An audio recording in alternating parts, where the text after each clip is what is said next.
करायचं स्मरण. जय जय रघुवीर समर्थ.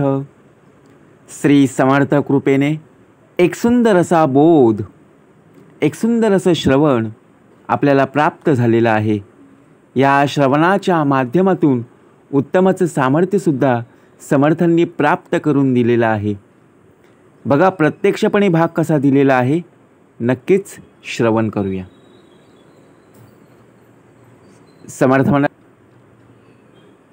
लोक आपल्याला प्रत्यक्षपणे बोलत असतात, टोमणे मारत असतात, परंतु लोकांना उत्तरं द्यायची आहेत. परंतु कशा प्रकारे लोकांना उत्तरं द्यायची हे सुद्धा आपण जाणलं पाहिजे. कारण या दुनियेमध्ये, या जगामध्ये काहीच अशक्य नाही आहे. आपण प्रत्यक्षपणे प्रत्येकांचा विचार करत असतो, परंतु आपला कोणी विचार करेल की नाही. जे गेलं ते सोडून द्या, जे आहे त्याचा तरी स्वीकार करा. अहो, प्रत्यक्षपणे जे गेलं त्याचा आपण विचार करत बसतो. अहो, हातातून निसटून गेलंय त्याचा काय आता विचार करणार? ते काय पुन्हा येणार आहे का? आता आपल्याला बघा, या 84 लक्ष योनीनंतर प्रत्यक्षपणे आपल्याला हा नरदेह प्राप्त झालेला आहे. याहून काय अजून आपल्याला पाहिजे हो?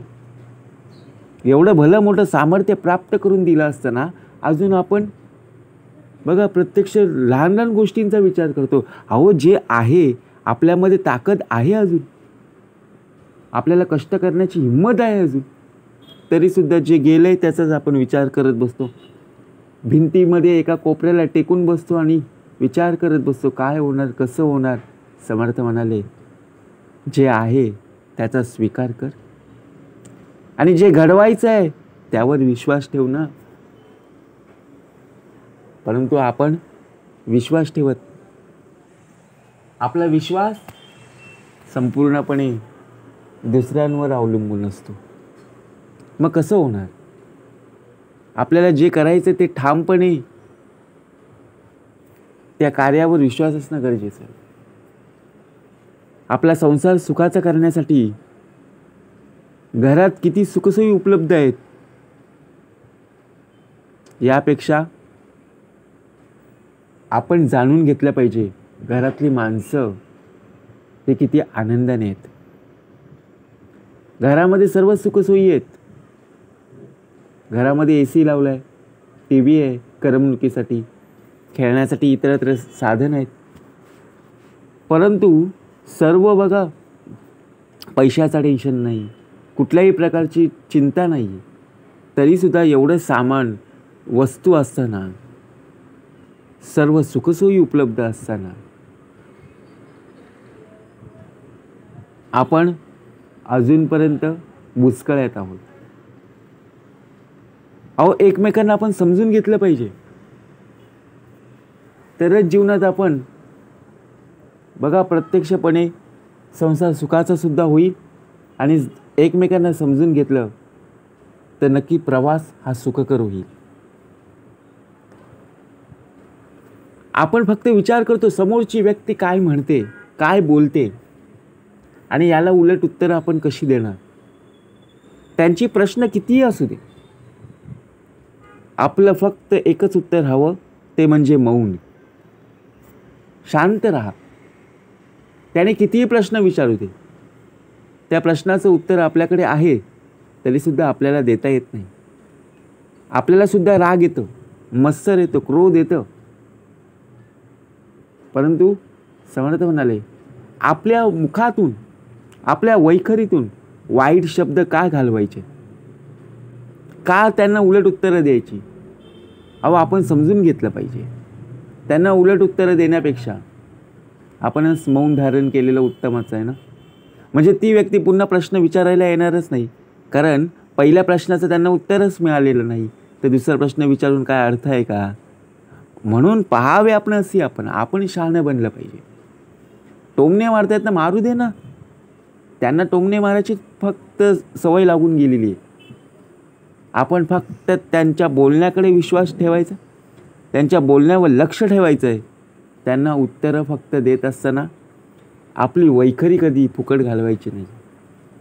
त्यांना उत्तर समर्थ म्हणाले, उद्धटासी व्हावे उद्धट, परंतु प्रत्यक्षात पाठीमागून वार करणारा हा शेवटी आपलाच असतो.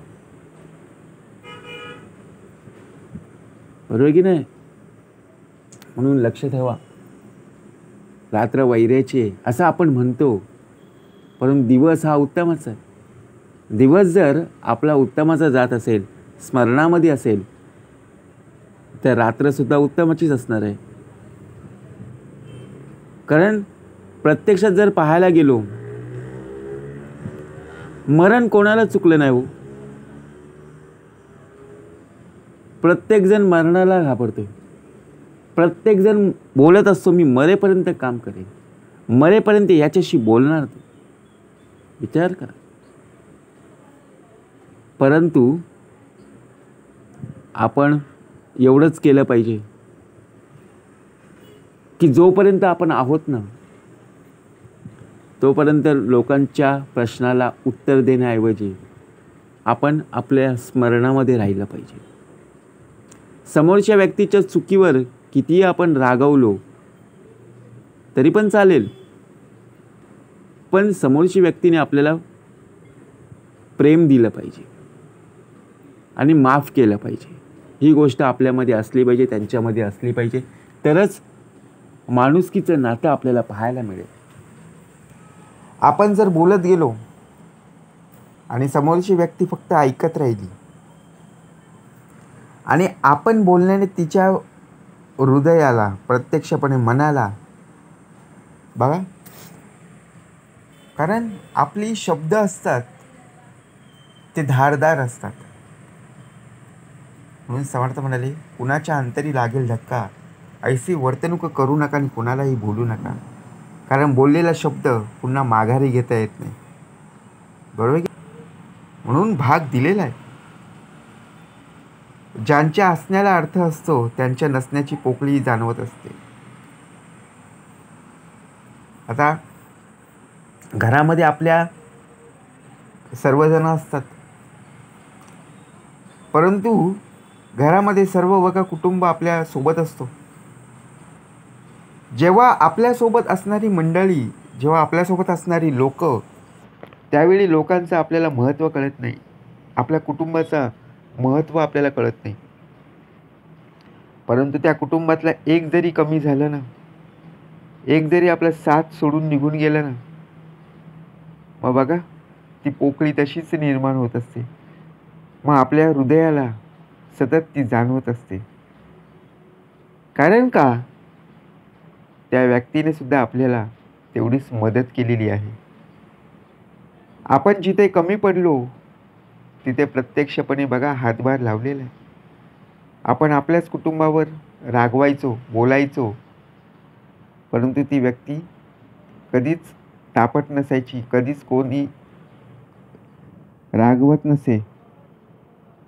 बरोबर की नाही? आपण फक्त एवढाच विश्वास ठेवायचो, लोक बोललेली आहेत, लोकांच्या बोलण्याचा राग आपण घरच्यांवर काढायचो. ही जाणीव आपण लक्षात ठेवली आणि हेच कार्य आपण करत राहिलेलो आहोत, अजूनपर्यंत करतोय.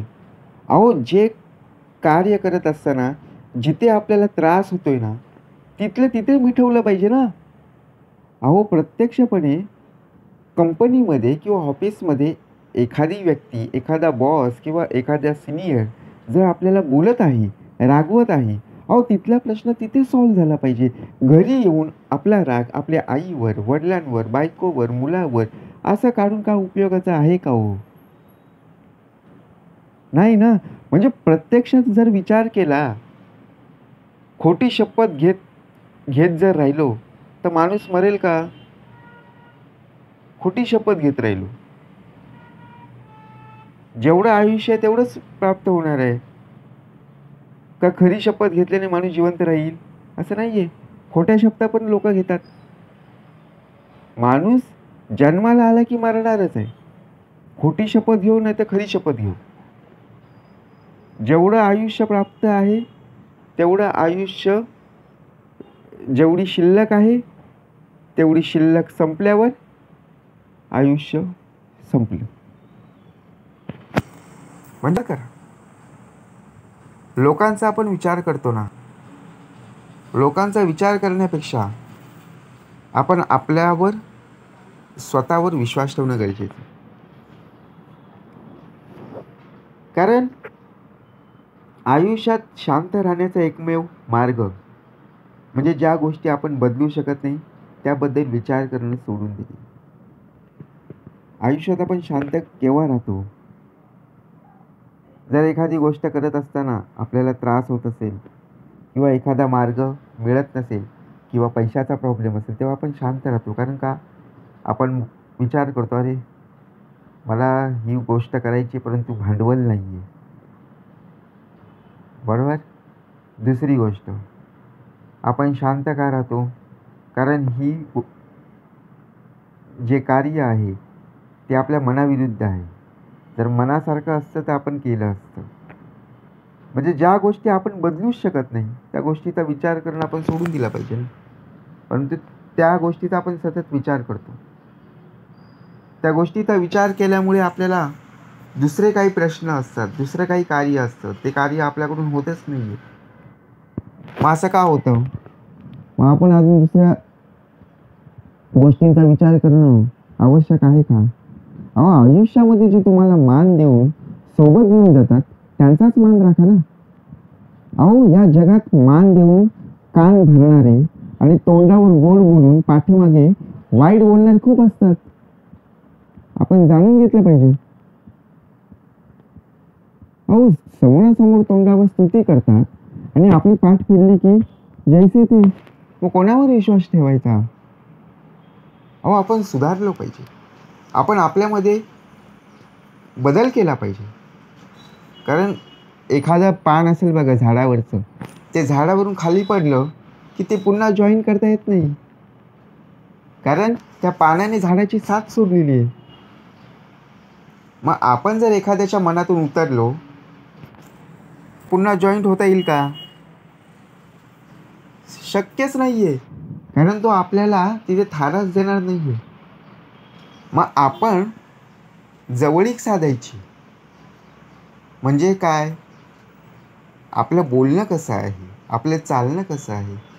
लोक कितीही काही बोलू दे, परंतु आपण जेव्हा सत्याच्या मार्गावर, दुसरी गोष्ट म्हणजे चांगल्या कर्माने आपण पुढे जाण्याचा प्रयत्न करत असो, तर समर्थ म्हणाले, जसं गळून पडलेलं पान झाडाला पुन्हा चिकटता येत नाही, तसं एखाद्याने आपल्या जीवनामध्ये, आयुष्यामध्ये साथ जर सोडून गेल्या ना, तर पुन्हा जोडणंच नाही आहे. आपण त्याच्याकडे वाईट दृष्टीने, वाईट नजरेने त्याच्याकडे पाहत असतो. कितीही जरी चांगलं वागण्याचा प्रयत्न केला तरी त्या व्यक्तीवर आपण विश्वास ठेवत नाही. कारण का? एखाद्या दिवशी त्याने आपला विश्वासघात केलेला आहे. म्हणून संकट आल्यावर कधी कुणाची मदत मागू नका. कारण लोक मदत करत असतात पण चार चौघांमध्ये सुद्धा बोलून दाखवत असतात. म्हणून संकट आल्यावर सामर्थ्य प्राप्त करून देणारा प्रत्यक्ष परमेश्वर आहे, भगवंत आहे. त्याच्याकडे पूर्णतः बघा, जी काही मागणी असेल ती नक्की माग, नक्कीच देणारा तोच आहे.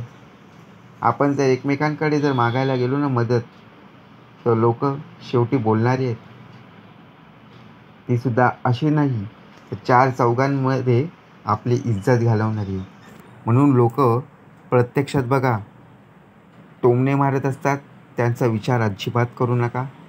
ठेविले अनंत तैसेची राहावे, चित्ती असू द्यावे समाधान. जय जय रघुवीर समर्थ.